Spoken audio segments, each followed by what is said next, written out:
Bonjour à toutes et à tous, je m'appelle Vincent Laouze et aujourd'hui je viens vous parler de mon second roman édité aux éditions Michel Lafon et qui s'appelle Quartier Libre. Dans Quartier Libre, on découvre la vie des habitants de l'intérieur.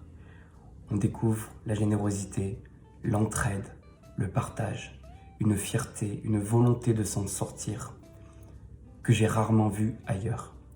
Ces jeunes-là, on les condamne dès le début en leur disant qu'ils ne seront rien dans la vie, qu'ils ne pourront pas s'en sortir. Et moi je dis que c'est faux.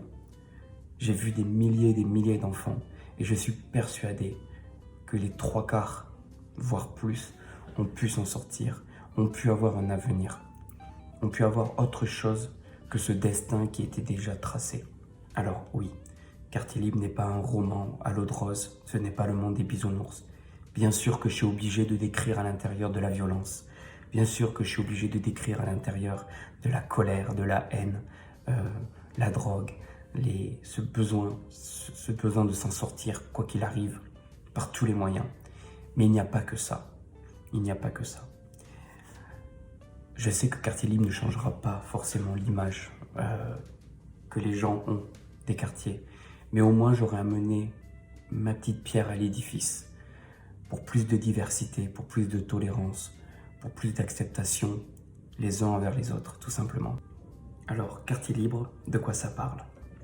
Tout simplement du social, du lien social dans les quartiers. Ça part des travailleurs sociaux jusqu'aux habitants, les familles, ceux qui vont et viennent, de la vie en général dans les quartiers. Pendant des années, j'ai été travailleur social, animateur, directeur adjoint. Maintenant, je suis éduc. Et j'avais à cœur de partager ce que j'ai pu vivre pendant des années, de pouvoir montrer aux gens autre chose que ce qu'on peut entendre dans les médias à longueur de temps.